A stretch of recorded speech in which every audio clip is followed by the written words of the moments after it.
stand back here as we go forward. And if I've offended anyone by sort of cutting off that conversation at this point, this was an initial discussion. What we wanted to do was get some input. Our staff speak obviously through reports. They will be coming back to us. As I mentioned, any changes to this and any changes to our potential schedule have ramifications. Planning notices go out to certain dates and meetings. We're already into January cycles for those, so we can't just vote on a change today. And I want to make sure, and again, I have friends in MLA making one kind of recommendation. I've had some other councillors making another recommendation. Our job, I believe, is to certainly listen to the public and make sure that we can deliver the best service level to the public. I've heard loud and clear that councillors do not feel that they are representing because on those other committees they can't vote. Appreciate that. 100%. I've heard, timing about meetings and stuff like that, and that's irrelevant. An 8-hour meeting, in my experience, is not an effective meeting. The back 4 hours of that meeting is not, our brains are not working. We've been sitting around a table too long, and we're not making necessarily right decisions. So what I will do is I'm going to go around the table one more time here. And if there are options you would like staff to consider in their report to come back to us, if it be just to go back to COW, we can have staff say if we went back to a Thursday, Friday COW schedule, COW then council, or council then COW, or Wednesday, Thursday, at that particular point. And I'm going to be adamant that I do believe that council should be ahead of COW, if we call it COW, or any other committee meetings, which gives us that pause to the public before things become law. So if there's something specific you would like staff, and then they can evaluate from a timing perspective, again, when it comes to public notices and those kind of things that have to go out, it's not just as easy as us waving our magic wand and changes. If you want to evaluate a rotating chair, everything else, I'm open to your suggestions, because clearly what I'm listening to, you don't like the new system. Councillor Bridgman.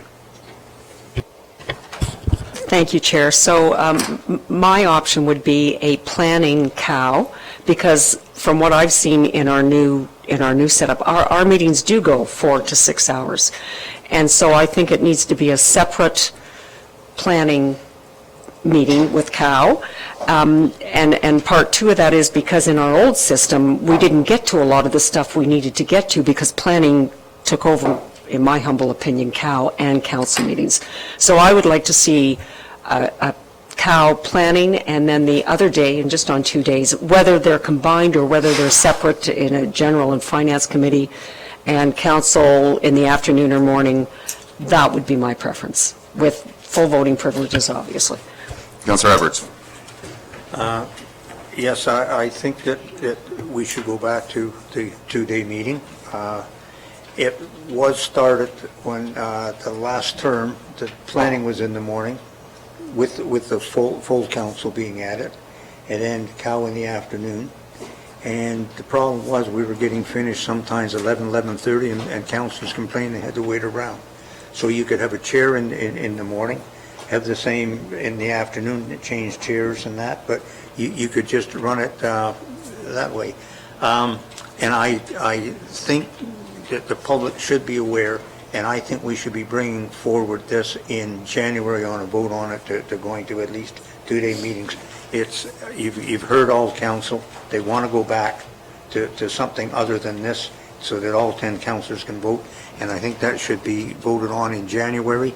And if any other councillor will second that motion, I would even move a motion on that. But we should get back that the people that don't have a vote have said that they've got 10 councillors they want to sit and vote for them. So that's why I would support it. Okay, as opposed to going to Councillor Zavitz, I'm just going to change things so that Mr. Kelly doesn't get to go last. Mr. Kelly. That's too bad. Thank you. I will be honest with you, my preference would be to keep planning and general and finance separate from council, but to bump the, both of those committees to 10 people. And I think in the interest of time and based on the record of how long those meetings have been taken over the last 6 months, I would put council and general and finance on one day, and I would put planning on a separate day, separate issue. Thank you. Day. Councillor Hayes. I would concur, a 2-day schedule is better. When you drive longer than the meeting lasts, it's kind of frustrating. I would like to see a rotating chair so that everybody gets the ability to sit in the big chair, see how things run from that side of it, and get some experience for succession planning. And if it went down to 2 days, as 10 councillors at each meeting, whether it's broken up in 2 or 3, I have no preference that way. Okay. Councillor Jaglitz. Thank you. I can actually support both Councillor Bridgman's approach and Councillor Kelly's approach. I see benefit in both. I will, however, do not want to lose Councillor Bridgman as chair of planning. Okay? So I'm very strong on that, and I can see whether it's a cow that's split into 2 and 2 chairs. I can live with that. I think it should be 2 days, not 3. I just don't want to go back to what we had as a combined cow that we have no say in who chairs it. I will just take another minute to Mr. Chairman, if I might, and that is that you referred to me in your comments, and you referred to how we wasted some time with the education on the site plan issue. I think that was a discussion that the public really thought was important. I don't think it was a waste of time. I think it was a way that council was giving their opinions to staff about some things, and I think our staff are taking it seriously. So I think, I don't think the fact that we're new, I don't think we're wasting time. So to summarize and go back to the main issue, I think that we should go to 2 days. Planning should be on its own, and whether or not it's part 1, part 2, as Alan Edwards suggested, or it's 2 separate things, I'm comfortable. I would also second Mr. Edwards' motion that this decision be made at the January meeting. It doesn't have to be implemented there because it takes time, but the decision should be made. Thank you. Councillor Zavitz. Thank you, Chair. So in the interest of continuous improvement, and certainly I always want to think positively and see things work out really well, I do believe that every councillor that has spoken thus far has expressed my own sentiments, and I certainly support all of them in their recommendations that I know our clerk is writing down. Thank you. Councillor Roberts. Thank you, Worship. I support Councillor Kelly's proposal. Keeping planning just for 1 day, there's a lot of material for us to go through, and for that 1 day, I don't want to mix it. Councillor, the previous council, McTaggart, Galt, he before I was elected, he says that 80% of the effort in meetings is planning, and it certainly does. It does take a lot of effort. I don't think that we should be we should have an appointed chair. I don't think we're a learning forum to be chairs, and I think we have to have the consistency of 1 chair for that cow or whatever we're calling it, because it's I've chaired many corporate meetings, and what I see the worship do and Mr. Zavitz and Barbara Bridgman, that this is different. It's just a real, you got to know a lot, and you just go. So that's my opinion. Councillor Nishikawa. I just wanted to add not a whole lot from what I'd said earlier, but I actually have a concern more about also the committees that we struck and how effective those committees are. So I would like to have further discussion with yourself and staff of some of the challenges that I see that we could get more out of those committees. And a lot of the heavy, I think that the thought was that those committees would do a little more heavy lifting than what I've seen, and I would like to see some improvements done there. I don't want to just think that this is a 2-day discussion about 2 days of our council, because in reality, we are councillors throughout the year, every day of the year. And it doesn't come down to how much we can squeeze into 2 days a month. And if that's our vision, well, if that's some of our visions, I don't think that we're doing a service to the taxpayers. Thank you. Councillor Mazan, last word. Oh, thanks. Thank you, Your Worship. And thank you for letting us come back and have a few words. I wonder if there's an opportunity to separate, so we don't get mired in the meeting schedule, the meeting logistics, the subcommittees. If we separate, and I think this is what you were saying when I walked back in, having full voting privileges seems to be something that everybody is nodding their heads around and feeling strongly about. So, you know, I guess having sat around the table now for about a full year, sometimes when we put everything together, it seems to be taking us a lot longer. So if there was a way to expedite perhaps the one item that seems to get nodding around the table, that people want to have the full voting privileges, and then as we move into January, allowing staff to have a more fulsome look at how we handle scheduling. So we're soliciting feedback today, and I can hear everybody has a slightly different lens. Like Councillor Hayes has brought up, going to 2 days does make it more efficient if you're driving, whether you're a constituent. I think you brought up a couple of constituents that have mentioned they are now picking and choosing which day to come to. And I think that's a very real concern. We've also heard from the Muskoka Ratepayers Associations, as well as some of the other associations, that they would prefer to be in a 2-day cycle. These are scheduling items. You know, I could argue that in a normal workforce, an 8-hour day is a short day. Yeah. So I feel like we have to be very honest with ourselves here to say, to me, this is just handling of meetings. And a schedule that is understood and appreciated and well-organized and run efficiently can be done. You know, much of what I think Councillor Nishikawa said, you know, we have had a steep learning curve. That could play totally into the fact that all of us need to be around the table as much as possible, because over time, the more information we have, it will eliminate some of the extra questions we are currently asking.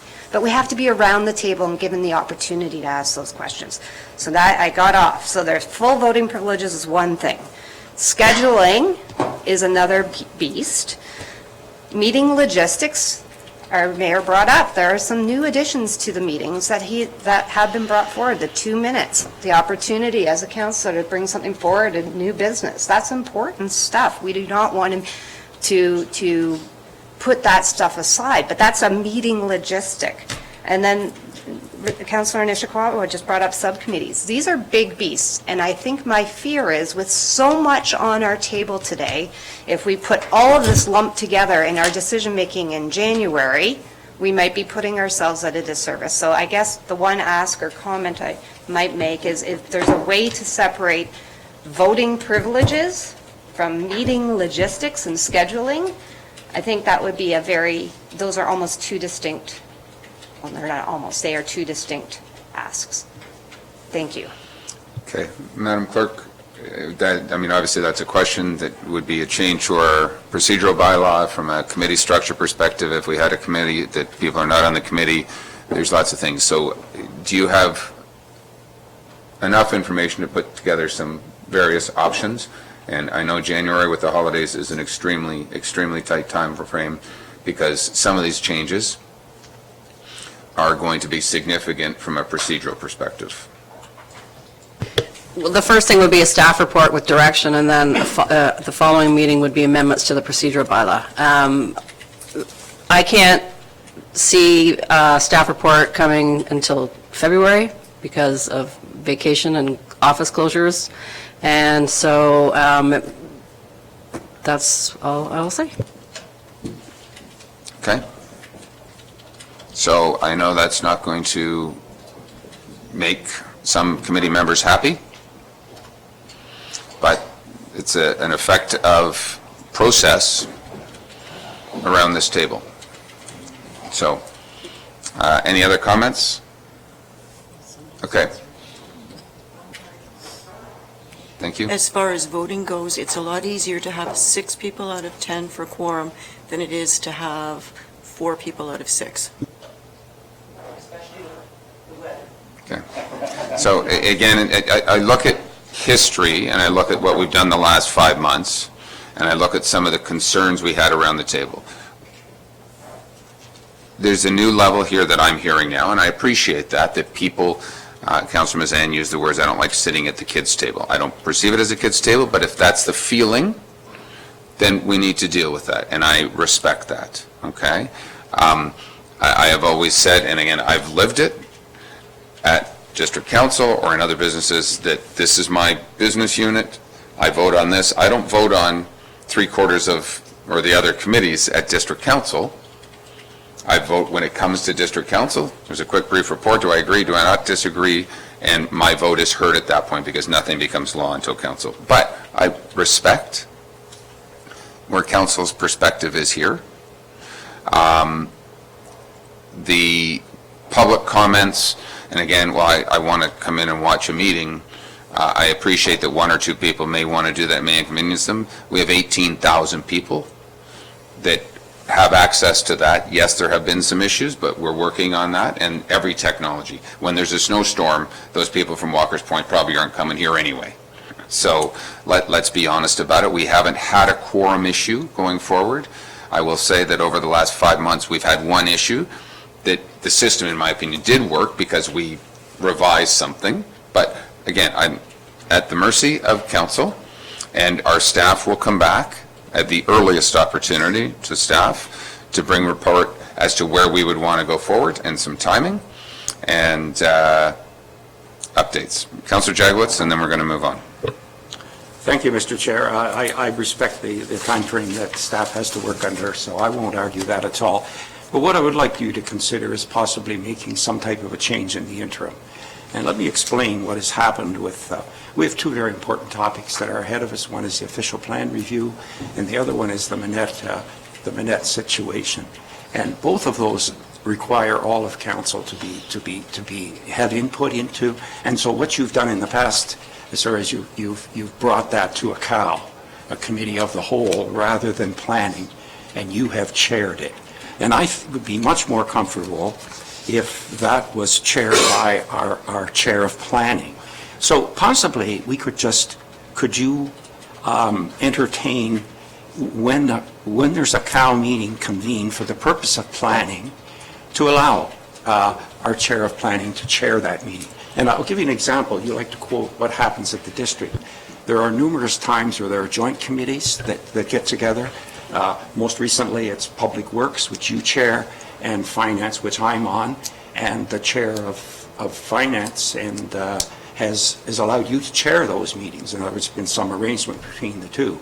So I would be happy to agree with the schedule going forward if you would consider allowing Chair Bridgman to chair the COW meetings that deal primarily with planning. Okay, thank you for that. Appreciate the vote of confidence, but let me also comment that respectfully, our procedural bylaw, the mayor is chair of committee of the whole. So, council want to remove me from committee of the whole as chair? We can vote on that in the future and put it on the table as well. But at this particular point, our committee of the whole chair in procedural bylaw is the mayor. So, Councillor Edwards? Well, it's strange because the last council committee of whole was chaired by rotating chairs, and that has changed. Our clerk will be happy to chime in. The previous bylaw and format, when it was committee of the whole as a standing committee. Committee of the whole of council is a different entity, and so the mayor chairs committee of the whole. If we go back to a planning committee of 10 members, then that would be a standing committee, and that would allow for a chair to be appointed, or rotating chairs, however council desires to go. But currently, committee of the whole, when it is not a standing committee, when we're having a meeting for a special purpose, i.e. budget or something to that effect, that is the mayor or the deputy mayor chairs that. So this will be coming back in the future, and at staff's earliest convenience. Again, if you have any further comments or suggestions, and I'll look to the public as well, please feel free to email them accordingly. We appreciate it. Okay, Madam Clerk, where are we off to? Our committee, no, let me come back to public comments, that item. Is there any public that would like to make any comments for 2 minutes on items on our agenda today? Mr. Richards.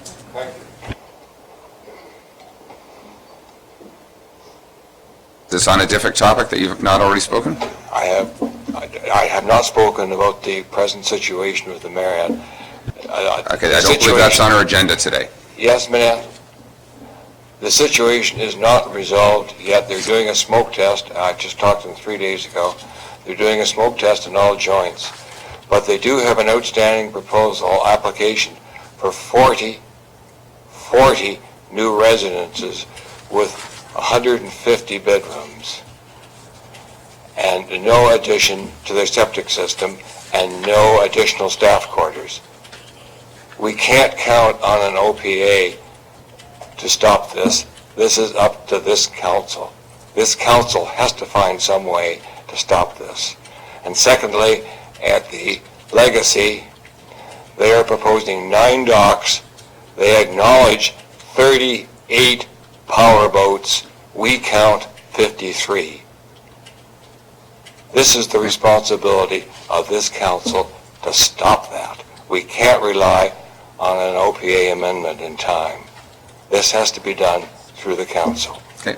Thanks very much. Anyone else want to comment on an item on the agenda? Please, name and address would be great. Nick Nicolau, NICOLAOU, 1002 Seguin Place, Minett, P0B1G0. I'd just like to reiterate what's been said by some of the councillors before about having a dual track for the OPA, irrespective of whether you get a standstill agreement or not. In my opinion, it's more important that the OPA gets done and approved before the interim control bylaw runs out in May, and I would urge council to please follow that track. Thank you. Thank you. Anyone else?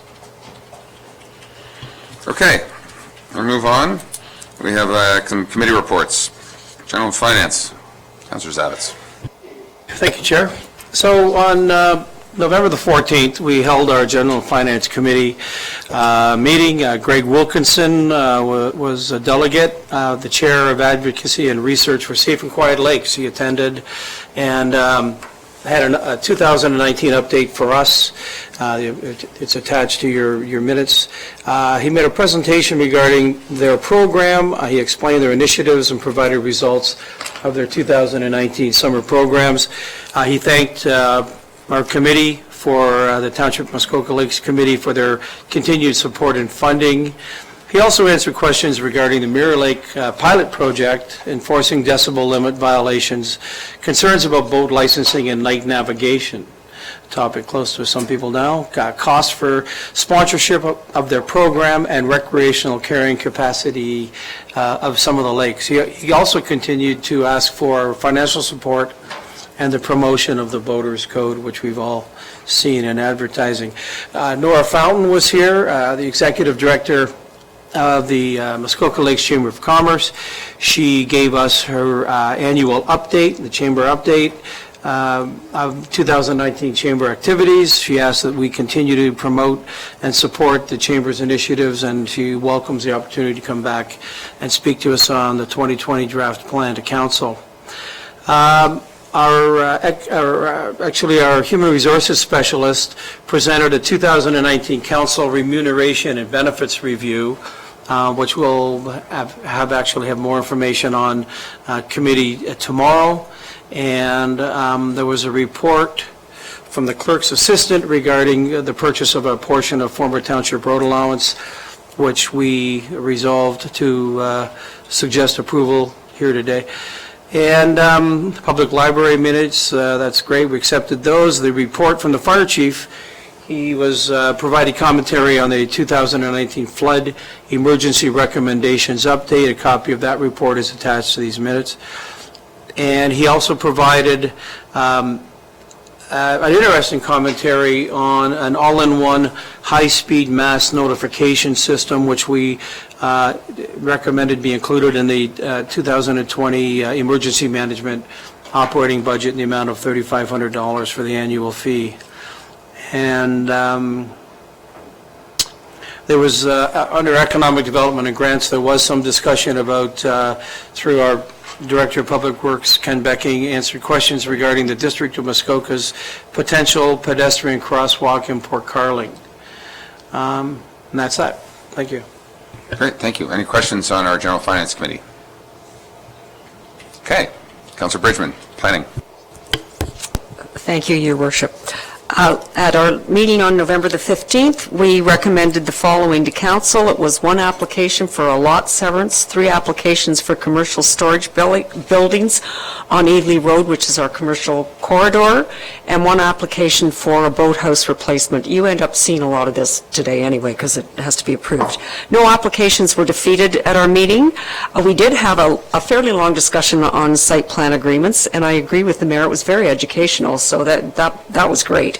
One of the issues around it was if somebody violates a site plan agreement, what tools do we have available as a deterrent? And money doesn't seem to be high on the list here. So we have, the committee has asked Mr. Pink to bring forward his thoughts on what kind of deterrents would be effective in stopping builders from intentionally altering site plan agreements as they build. So we'll wait for that to come back whenever Mr. Pink can get to it, I guess.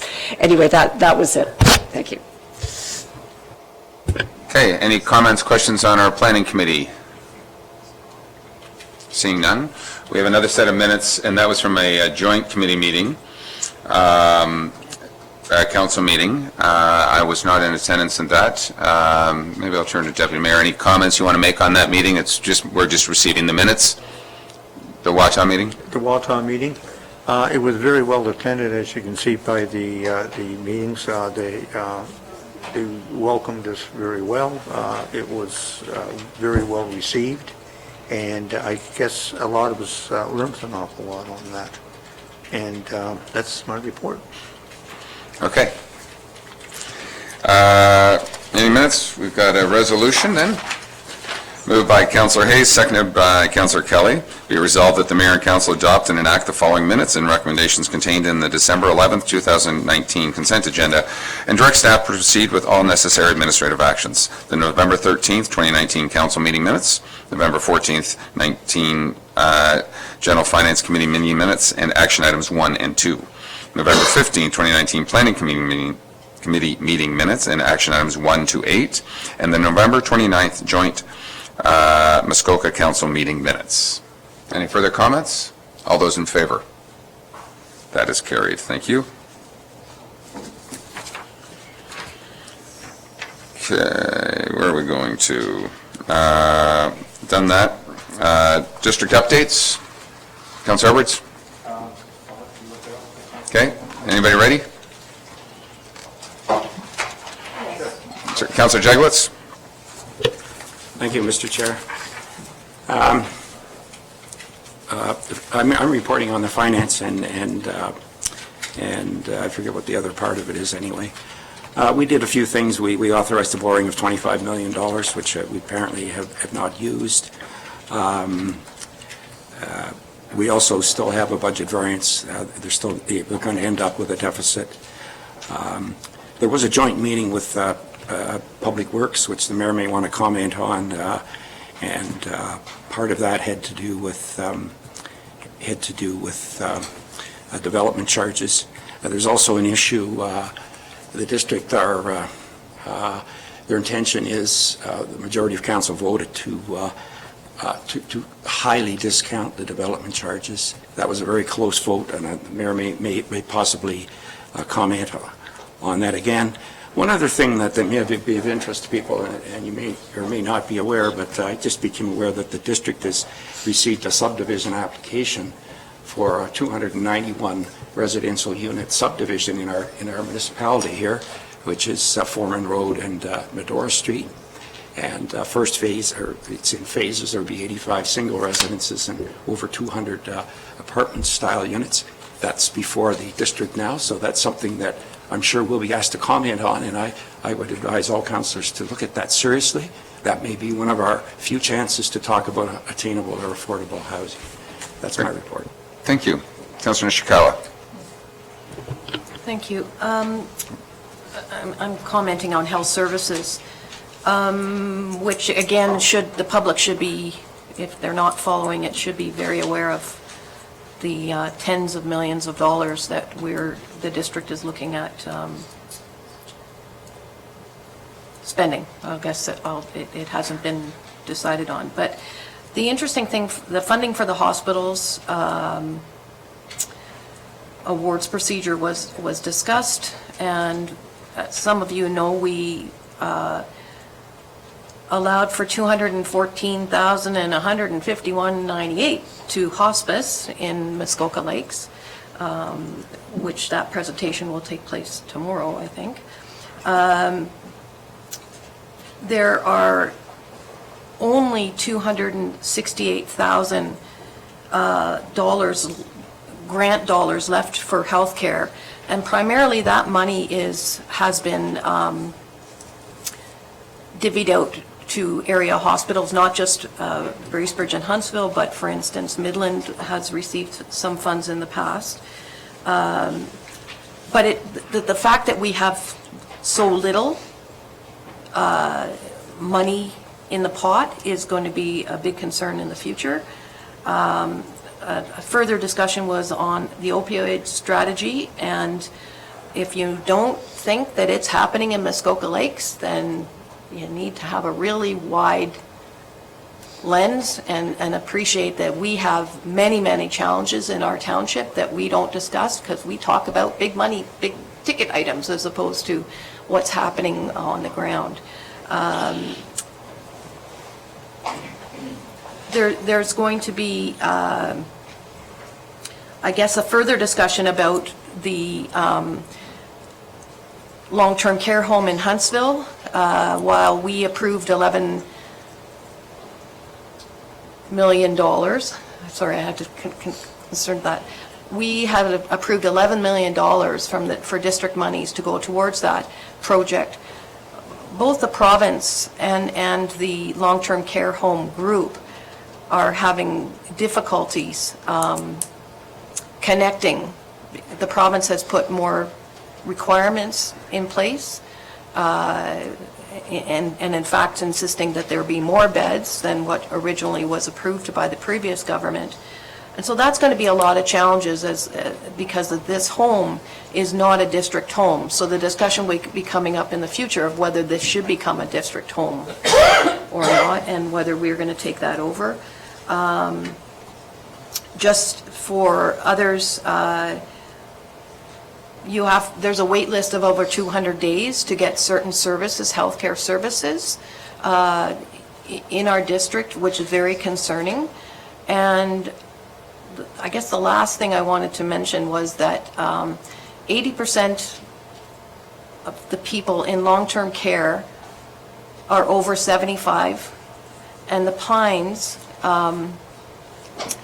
you are waiting for 1,000 days or more to get into the Pines, our only long-term care home that we have. Okay. Sign up now.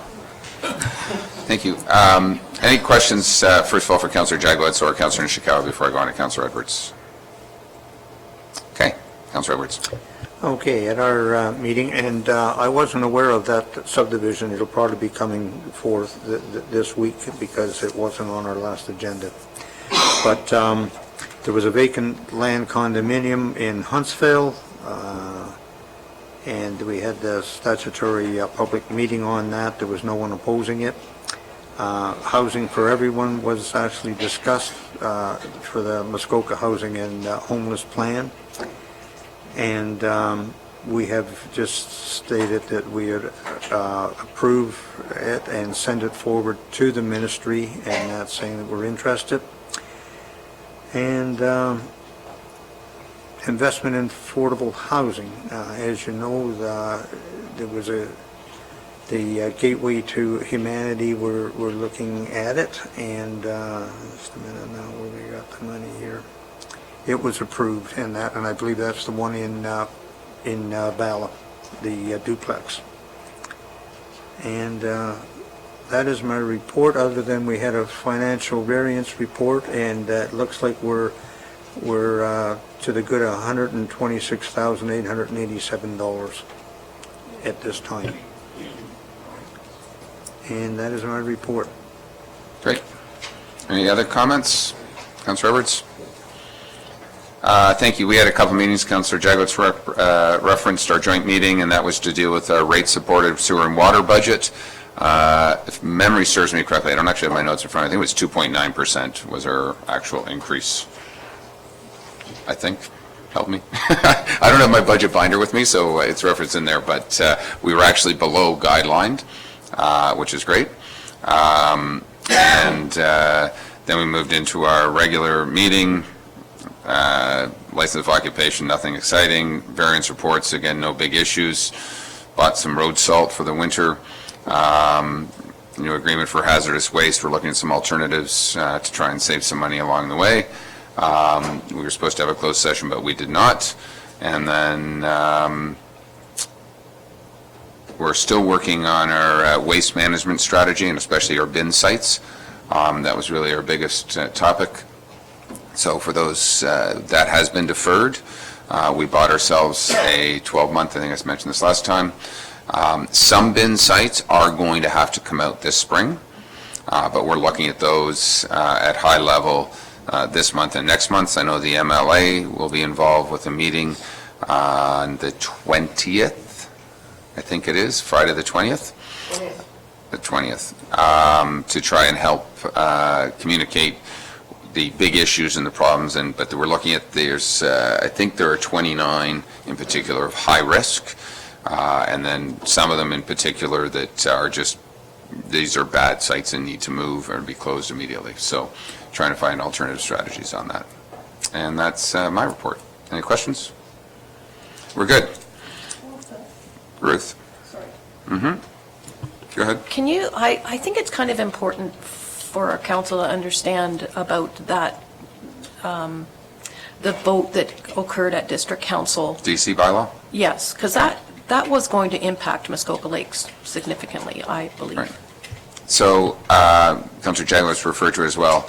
So at last district council, we had a special meeting to deal with our DC charge bylaw. For the past 4 years, there has been a discounted rate, a heavily discounted rate. We're leaving money on the table, so to speak. At the end of the day, if there are costs to fix roads or do whatever, it comes out of the general levy. And when we have a shortfall to reserves, we go to the general levy. So most of that the development is urban in nature between Bracebridge, Huntsville, and Gravenhurst. And so they have all lobbied quite large to have a discount, and a significant discount in the DC charges. So we do know we have a shortfall. We know that there's costs associated, but we're trying to keep costs down, and I respect trying to keep DC costs down. There was a vote. It was a very close vote, but there was we lost by theoretically one vote. I think most of council would say a discount is appropriate, but a deep discount of 50% is probably not. We lost that vote. There was a potential procedural issue. Now, I've heard from our lawyers at the district that procedurally, and I've actually had a conversation with our integrity commissioner, what transpired there is technically nothing wrong with. So myself and Councillor Glover have asked for a reconsideration of this vote, and I was hoping that legal terms would be inappropriate, and that I could argue that we did an inappropriate vote. And the reason I'm saying from an inappropriate vote to understand procedurally, so we had an alternate member of district council sitting around that table. I don't need to use names of people, but there was an alternate member of council sitting around that table, which is fine. Regardless how their vote was for or against, clearly it wasn't in the right direction, but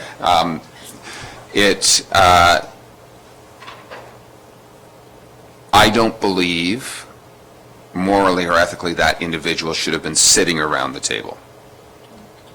And the reason being, as the meeting started, Chairman Klink commented that we have regrets from one or two councilors, and there's a third councilor sitting here, and this is strictly relating to our DC bylaw,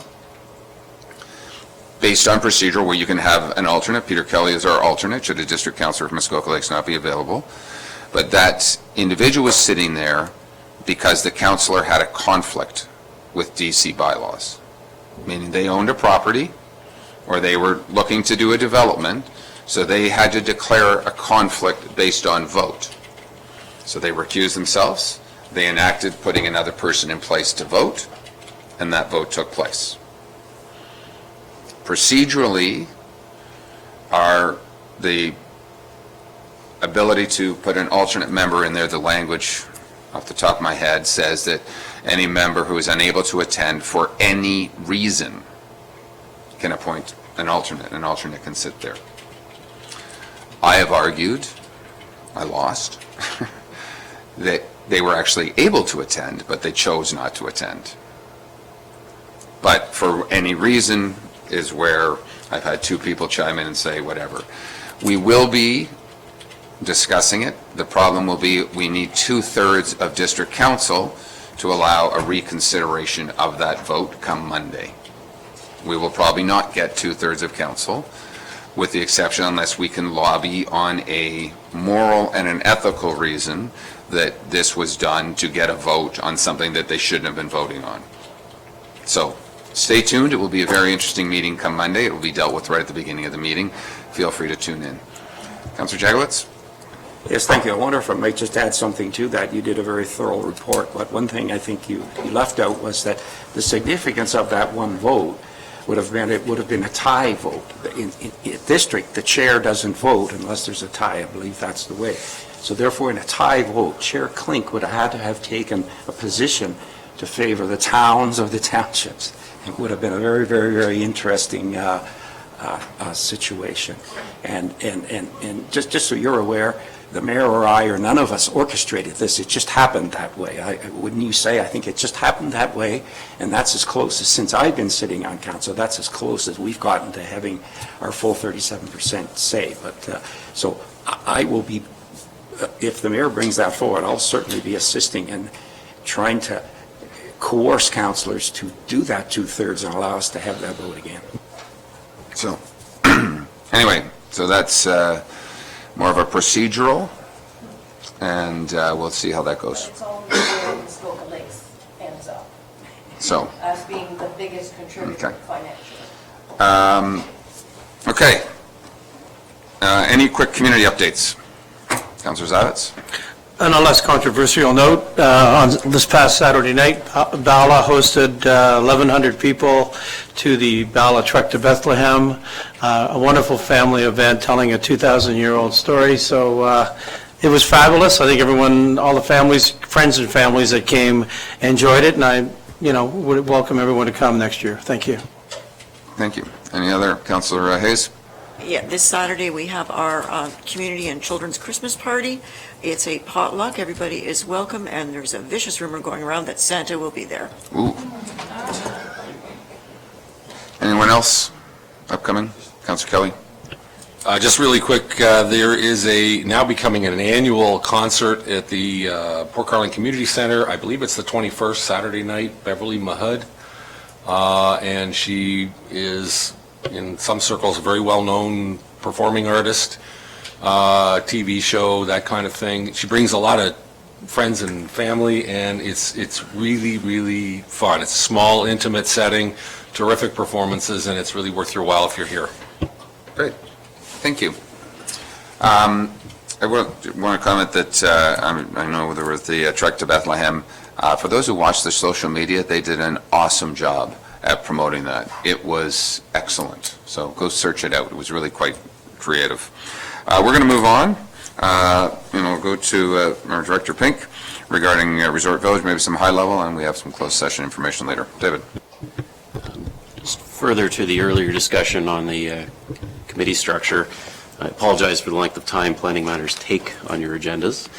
I wish it wasn't so. So on that note, in the interest of brevity, all I would say, this is obviously an in-depth matter, but we have received privileged legal advice, and I would recommend that be discussed in camera prior to an open setting discussion. I am, however, available to answer questions. I would just clarify on a purely technical procedural matter, just so that everyone is clear. There was never authorization by council or staff to actually enter into an agreement. It was merely to explore whether an agreement could be entered into, and I'm happy to report on that in camera. Council, any comments, questions? Again, we're going to deal with this in closed. Councilor Bridgman? Thank you, Your Worship. Just from a procedural standpoint, the way this recommendation reads is that if we cannot reach an agreement, then we proceed with the recommendations of an alternative OPA. If we wanted to have both of those running parallel, can we adjust this? And when would that happen? David? I think the answer to that question probably likely would be best in camera. Thank you. Anyone else?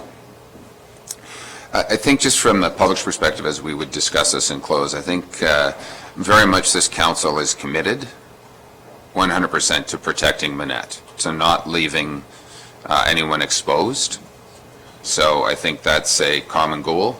I don't see anyone disagreeing with me on that. So hopefully we have faith that that's our goal and planning's goal as we go forward. So, Councillor Jagowitz. Actually, it was very interesting, your comment, Mr. Mayor. Thank you for that. And can I infer from that you are part of council, and that if you would support us proceeding on with an OPA track? I'm at this particular point, all I know is I want to see what's in closed session and understand where we go from there. So I will be firm in not leaving this corporation exposed. Okay, thank you. Surplus land, who's going to go? Oh, we got bylaws first? Oh. So we don't need a report on that? Or pretty much, where would you like to go, Madam Clerk? You help me. Okay. There's 3 staff reports from the clerk's assistant. 2 are road closings that are at the final stages, and 1 is the final authorization to enter into a license agreement. The motions to consider are under bylaws. If there's any questions, I can answer them. Okay. Any questions on those 3 reports? Councilor Roberts? I hope I'm speaking to the correct item. The stop signs are involved in there. Is that correct? The addition of stop signs? No, that's not part of that? Okay. All right, so I'll wait. Okay. We'll hold on that. We have a report regarding our Committee of Adjustment, Secretary-Treasurer appointment. That's more just, do we have a resolution on that? Oh, sorry.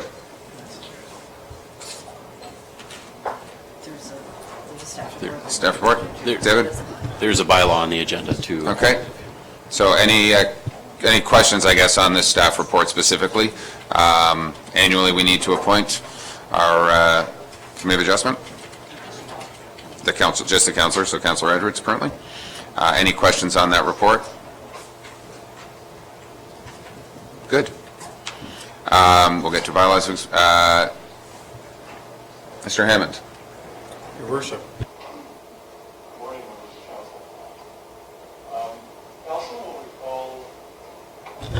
Council will recall the municipal modernization funding that we received in April of this year, and more recently, the regional government review announcement where the province indicated that they were not going to impose top-down solutions.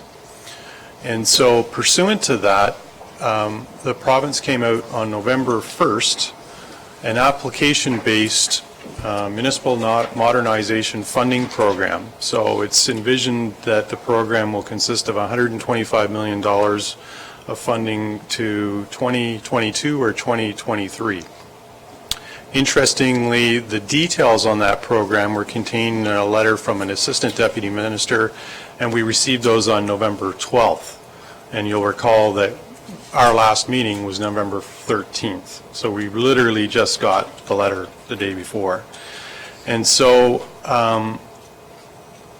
this report outlines that submissions, the details came out in that letter, and essentially the submission deadline for expressions of interest was November 22nd. So we had to identify that we were interested in applying for the first intake of funding on November 22nd, and applications were actually due on December 6th. So the report outlines sort of the nature of the program, in that submissions had to be targeted at a third-party service review to take advantage of the first intake. There's going to be multiple intakes over the course of the program over the next few years. So we're reporting that we submitted the strategic plan update initiative and identified to the province that we felt that this project was setting the stage for the services and programs that council is going to be prioritizing over the next few years. And so the report seeks confirmation of council's support for that submission, as well as authority to come back to you with sort of a list of projects that we could consider in future funding intakes. Thank you. Okay. Council, any questions on the recommendation as presented? Okay, a resolution moved by Councillor Roberts, seconded by Councillor Mazan. Be resolved that council confirms its support for the submission of the township's strategic plan update project for intake 1 of the small and rural municipality municipal modernization funding program, and that staff are directed to compile a list of further potential township projects for council's consideration for submission of future intakes of the small and rural municipal modernization funding program. They should get far better names. And further, that staff are authorized to investigate and compile a list of potential joint area municipal district Muskoka projects for council consideration for submission to future intakes of the small and rural municipality municipal modernization funding program. Any further comments? All those in favor? That is carried. Thank you. Corey, Main Street Revitalization. Thank you, Your Worship. Today's report provides an overview of potential projects for the Main Street Revitalization Funding Program through the province. Just to quickly review, in the spring of 2018, the province awarded funding to municipalities for Main Street revitalization initiatives. Through that, Muskoka Lakes, we received a little over $43,000. And the deadline for the funding was to be spent by March 31st, 2020. The funding itself can be used to cover 100% of projects. And those projects, are meant for downtown municipal improvements, such as signage, streetscape improvements, or marketing plans. Initial direction for staff was to leverage the funding with additional grant opportunities for pedestrian connectivity projects in Bala and Port Carling, with a focus on a boardwalk in the Indian River Bay in Port Carling and town dock improvements in Bala. Unfortunately, progress on these projects was delayed with the flood in the spring, and with our Economic Development and Grants Committee reviewing our priorities beginning in July. Additionally, there are some further logistical issues regarding the projects that we would need to work on, particularly with the boardwalk plans, agreements, updates to zoning possibly. And with the town dock improvements in Bala, we've heard some concerns from the public regarding safety with watercrafts leaving and docking at that facility.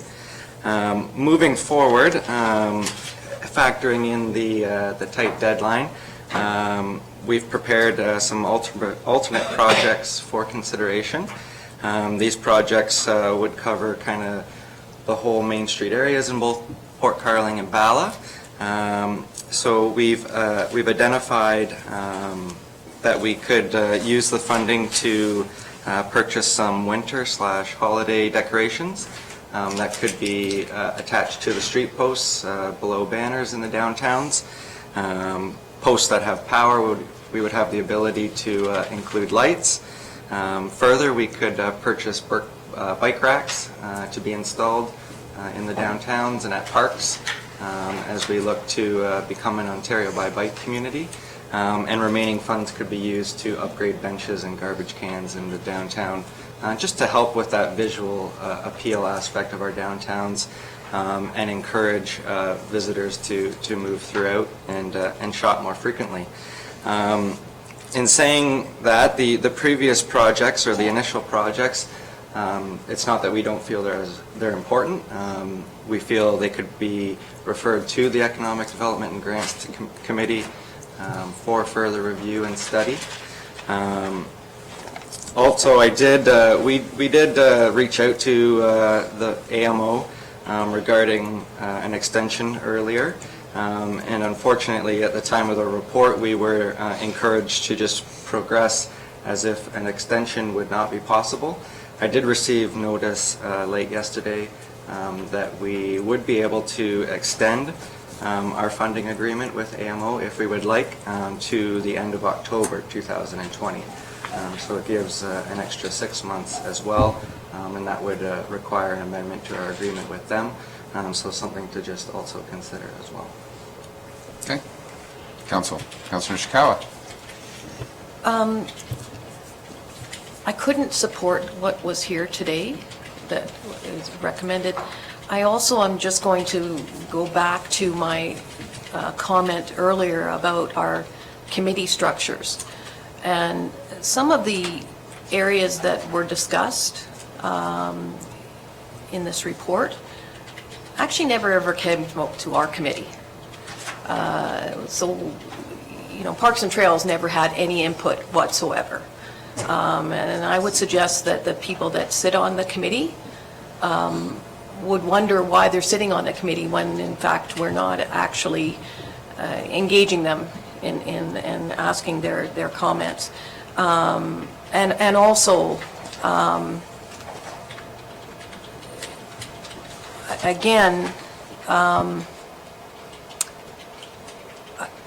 I'm aware of a strategic plan that we have in place, and I'm aware of so many other things. But in fact, I didn't know that this was coming until it was on the council agenda, and in fact, wondered why the ward councillors could not have been given the opportunity prior to this council meeting to actually comment what was going on in their community. I'd say the one thing I think, if it came straight to council, is strictly from a timing perspective based on the original ask. So I'll leave that there. Councillor Kelly? It's just through you, I think it's good news, Corey, that you've learned that we have the ability to extend. There's no strings attached. I'm a little nervous about rushing to do some of these projects, lest it look like we're just trying to spend money because it's there. And I have an issue with at least a couple of them, so I would prefer that this be extended through October, and that we engage everybody who needs to be engaged, but put some meaningful thought around how we want to spend the $43,000, if in fact we think we need to spend the $43,000. Thank you. Councillor Zadis? I would certainly support that. Okay. Anyone else? So we have a resolution on the table right now to look at the alternate projects. I want to back up a little bit because, you know, I've heard on the Bala dock that given the community has expressed concerns respecting safety and watercraft docking. I've never heard that. And I'm not sure where that comment's coming from. Help?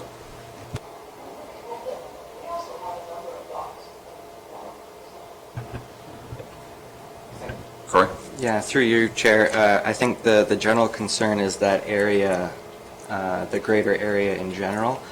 Some of the concerns we most recently heard regarding that, and just making sure moving forward we've given kind of the appropriate research and study into it to make those decisions.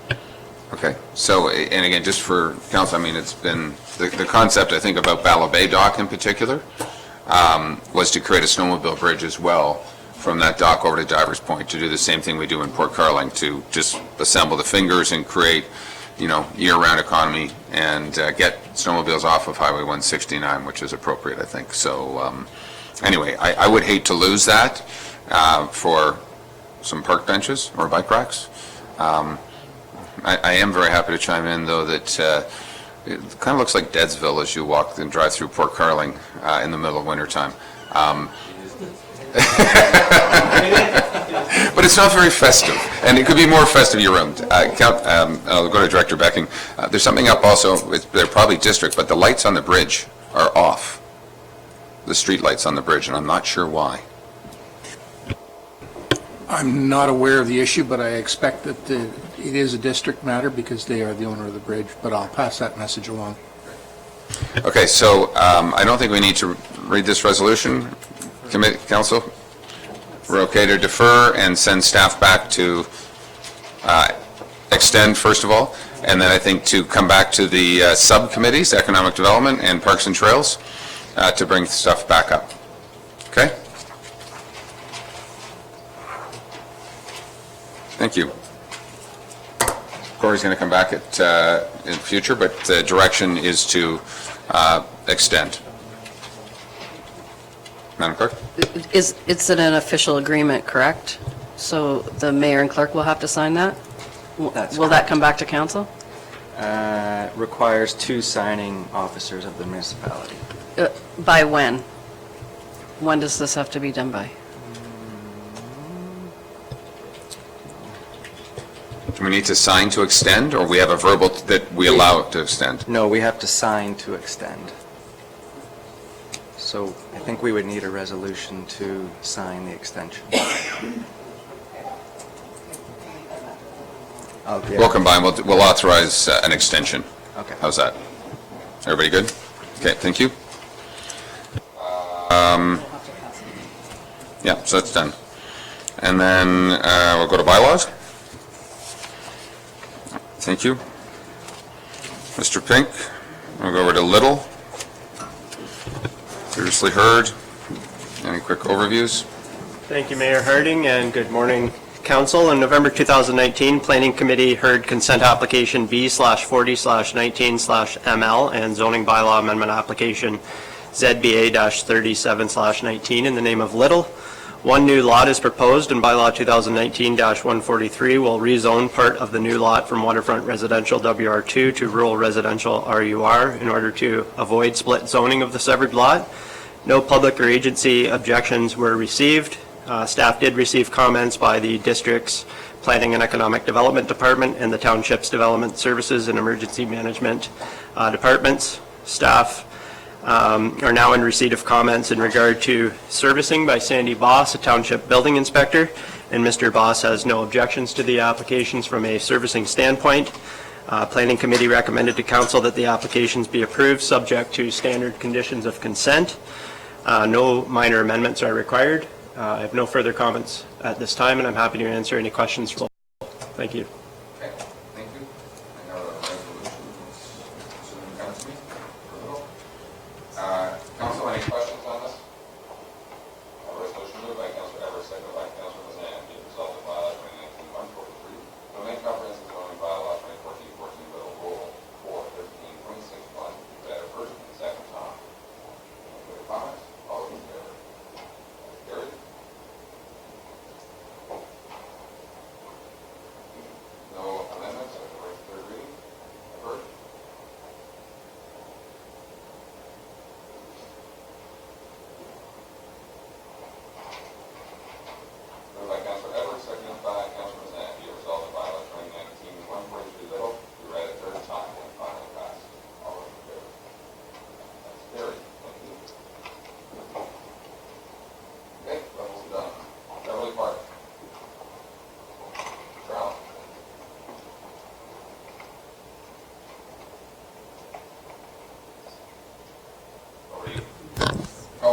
Do we have any impacts on the prior? Thank you very much.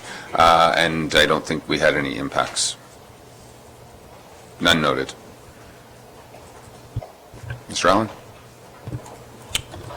Thank you. Zoning bylaw amendment 2919, bylaw 2019-118 was heard by the planning committee, specifically dealt with two warehouse storage buildings and reduced side yard setbacks, repealing an old bylaw that applied to this property and carrying forward that provision from that old bylaw into the newly proposed bylaw. We received letters of support or no objection from the district, as well as the Development Services, Public Works and Emergency Services Department. We received 4 letters of objection from neighboring property owners. We have received another submission since the public meeting. It's from Marcia and Keith Gammon, and they are supportive of the proposal and the reduced setbacks. Happy to answer any questions. No minor amendments are required. Okay. Council, any questions regarding this? Councilor Nishikawa. In just reviewing the request from district on the environmental discussions, do we have anything further on that?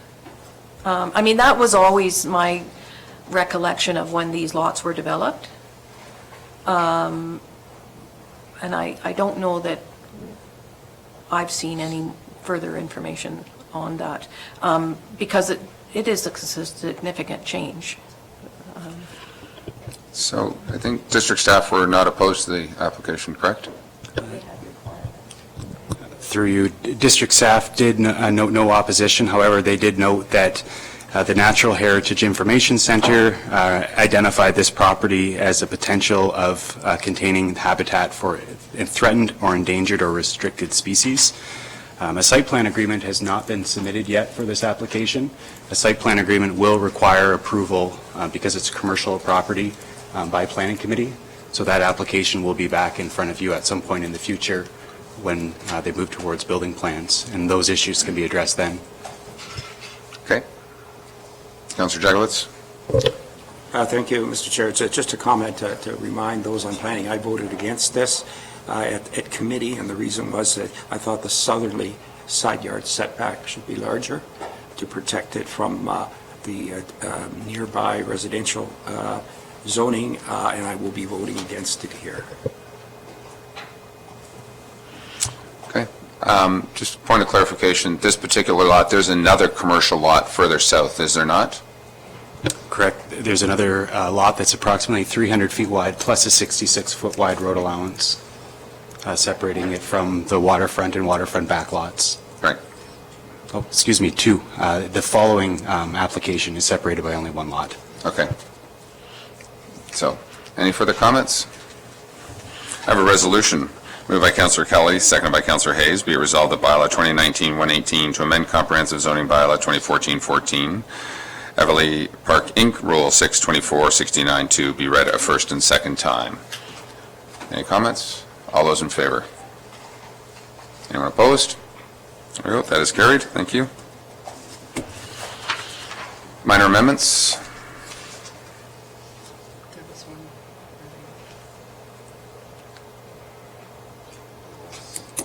Is that on this lot or the other one? If the committee recalls, there was a discussion, and I think Mr. Donaldson is here as well, a discussion about eliminating the setback for one of the future buildings.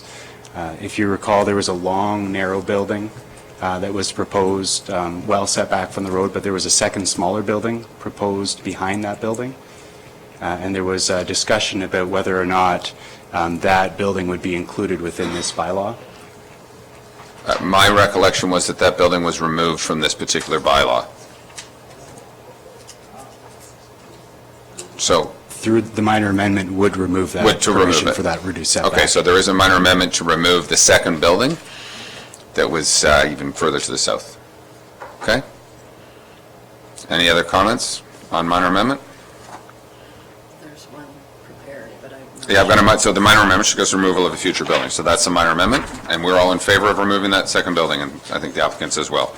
Moved by Councillor Kelly, second by Councillor Hayes. Be resolved that Council of Township Muskoka Lakes amend bylaw 2019-118, Eveleigh Park Inc., and this amendment is minor in nature and does not require further public circulation and is hereby approved prior to third reading. The minor amendment shall consist of the removal of the future building from Schedule 2 of Bylaw 2019-118 and removal of the related exemption.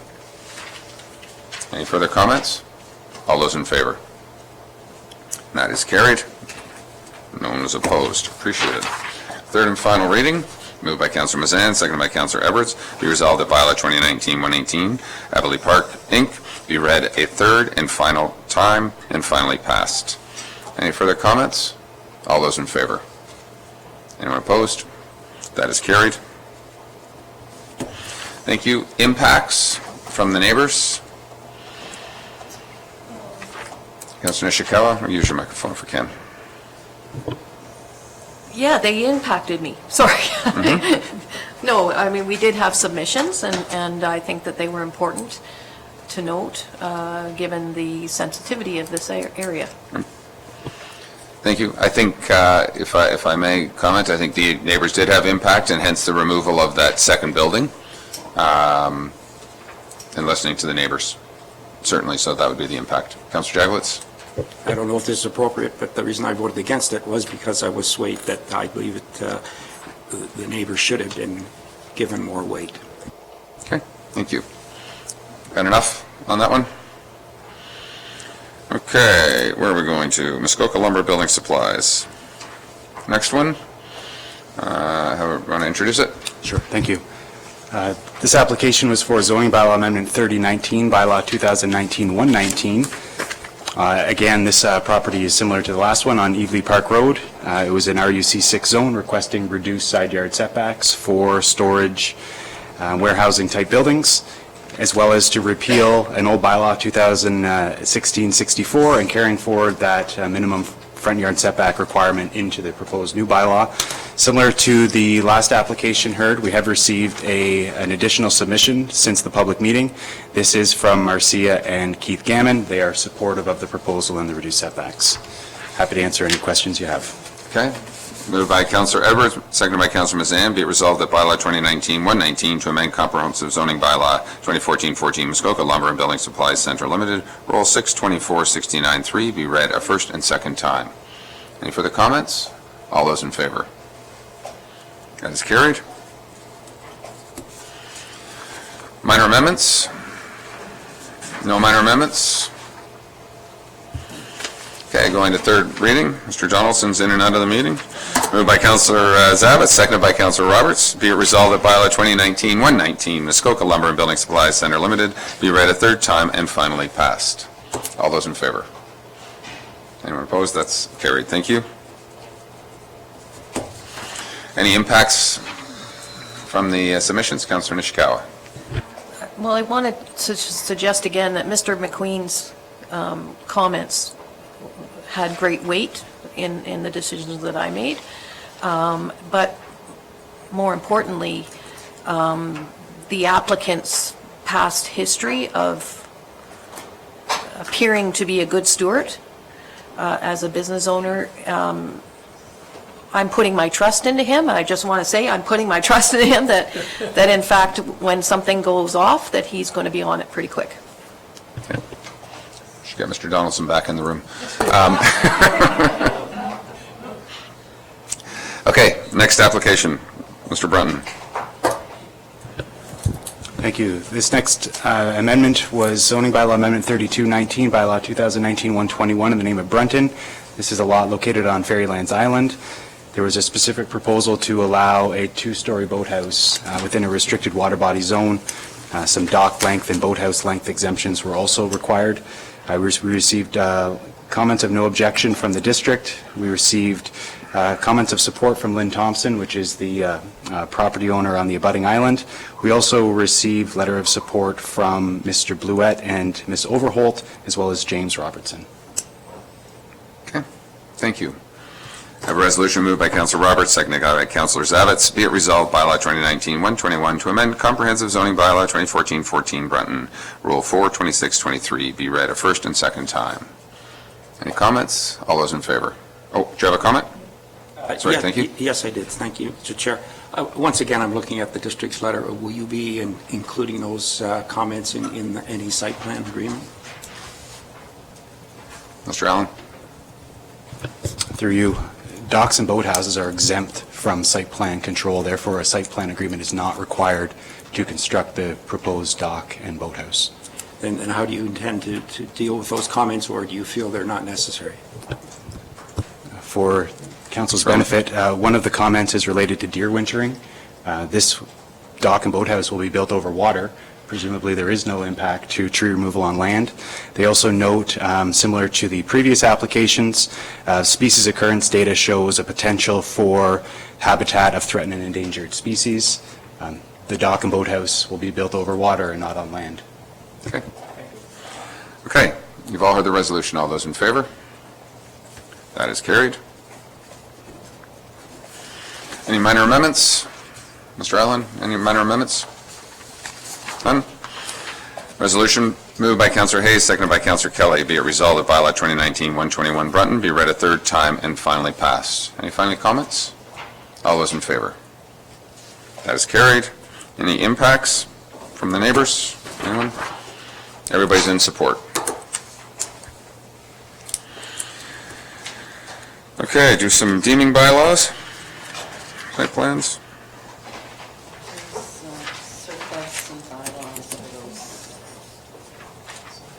Okay.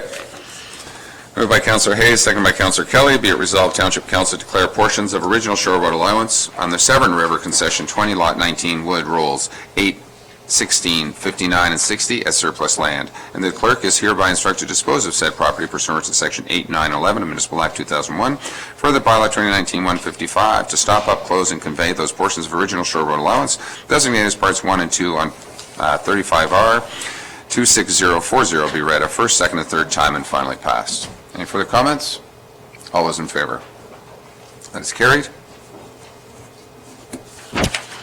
Moved by Councillor Kelly, seconded by Councillor Hayes. Be it resolved, Township Council declare a portion of original Shore Road Allowance on 3 Mile Lake, Concession 7, Lot 14 Watt, Latimer, Thoreau, Roll 2, 1671 as surplus land, and the clerk is hereby instructed to dispose of said property pursuant to Section 8, 9, 11 of Municipal Act 2001, and that bylaw 2019-156 to stop up, close, and convey a portion of original Shore Road Allowance designated as Part 1 on 35R 26026 be read a first, second, and third time and finally passed. Any comments? All those in favor? That is carried.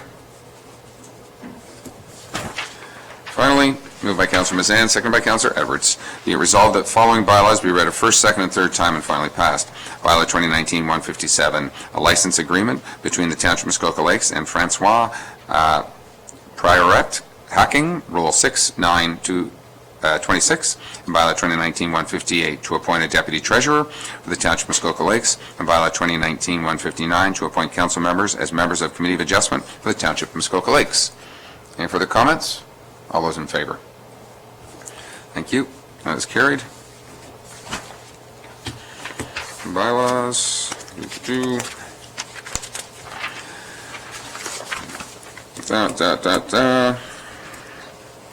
Future meeting schedule. Right now, General Finance, Thursday, December 12th.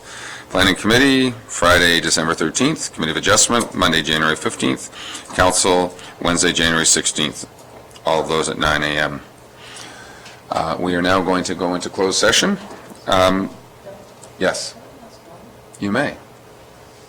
I've been wondering about this for some time now, that, and now that it feels like the province is suggesting that we're going to be flooding on a regular basis, if we should relook at selling Shore Road allowances.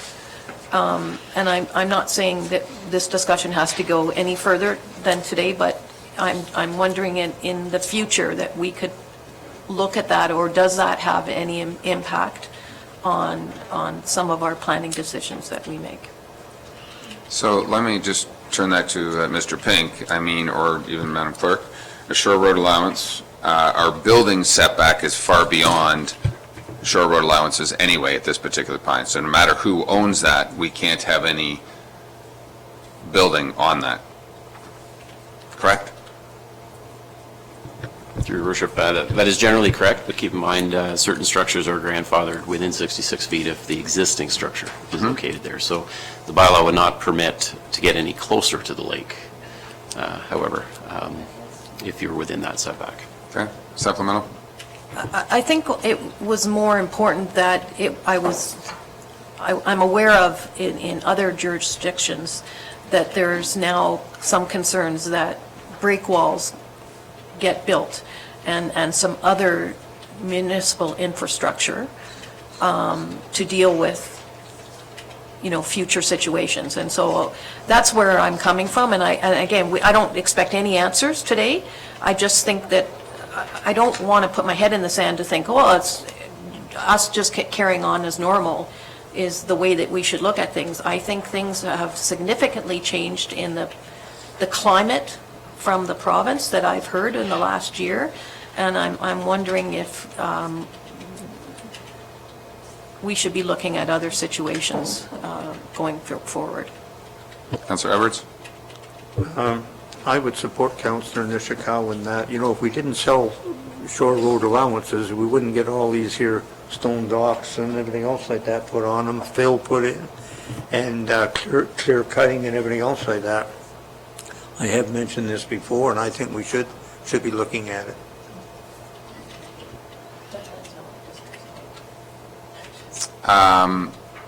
Okay, help me understand a little bit here, because whether who owns the Shore Road Allowance or not, if we own it, they can't build a dock today? I know they can't build a two-story boathouse because we have to attach that. David, maybe you can help?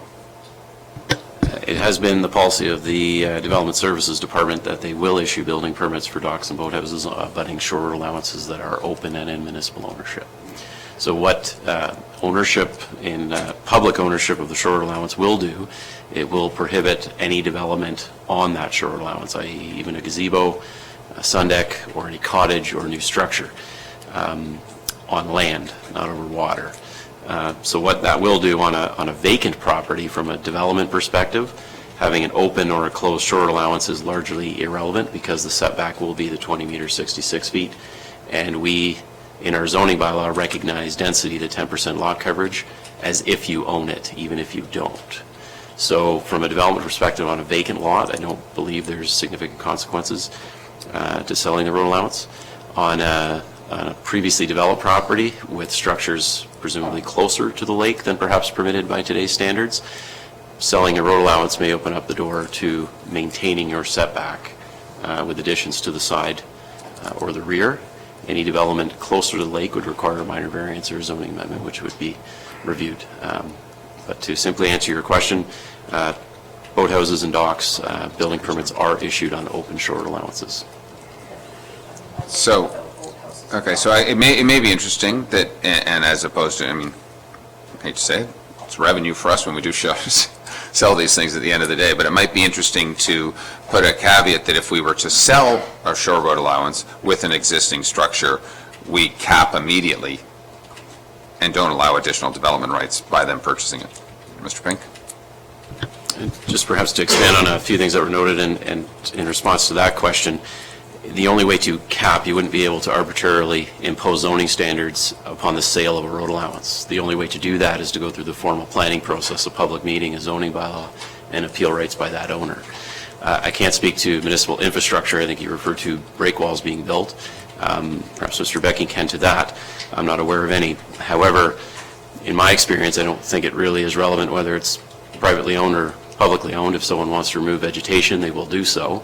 However, the bylaws are clear and we do enforce them that that's not permitted.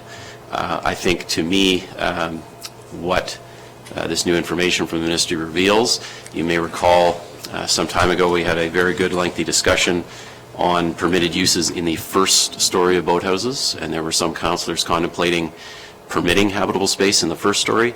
I think to me this is a clear indication that the direction that habitable space should not be permitted in the first story of a boathouse due to these ongoing issues, but that can certainly be discussed at a future time. That is currently what the bylaws state, and we are protected in that regard.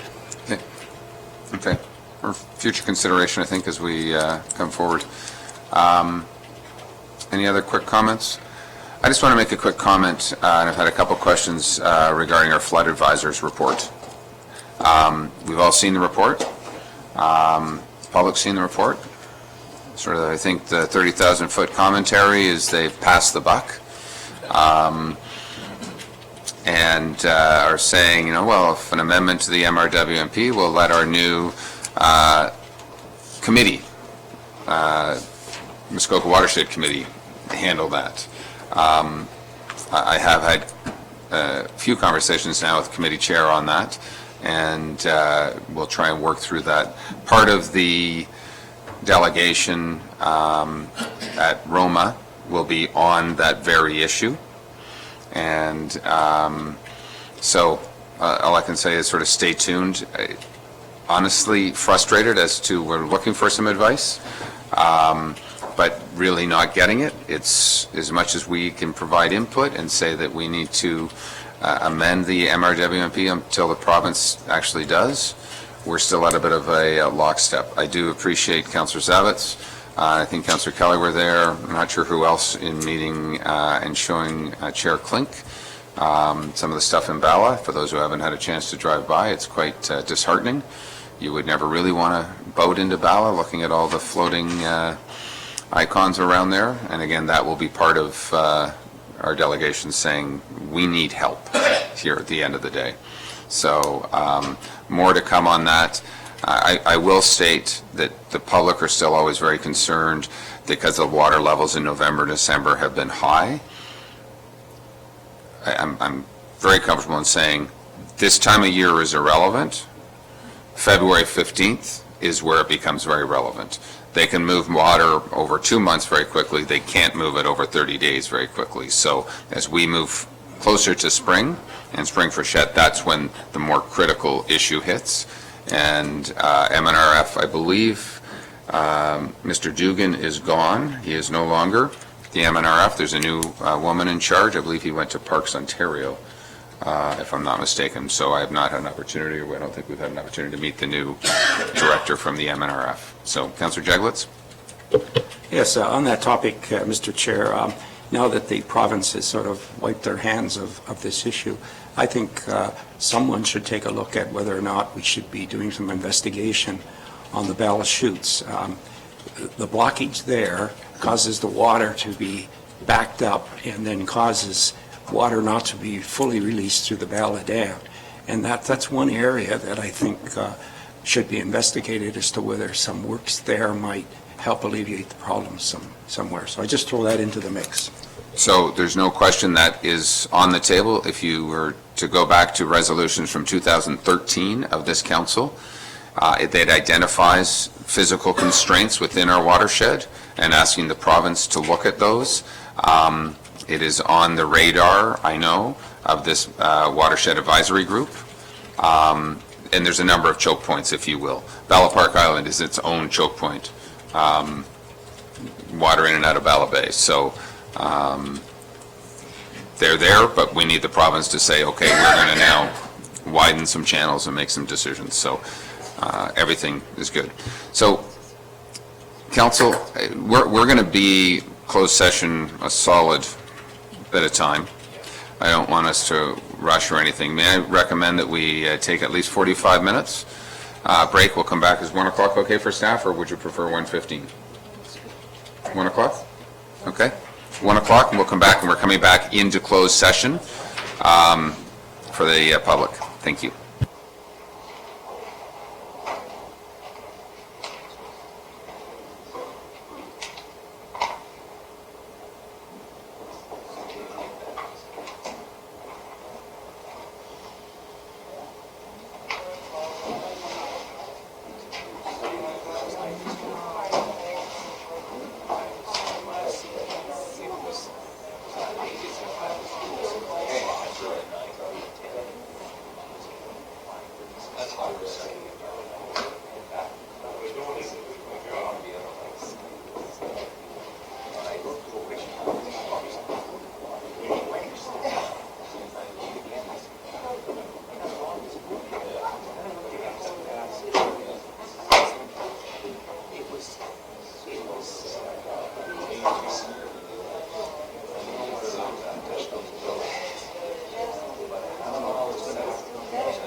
September on my CD. You look at the picture, I didn't know the father son were here, I don't know that. So you know what? This looks like some kind of power of attorney. It's not power of attorney, but it's an authorization to represent the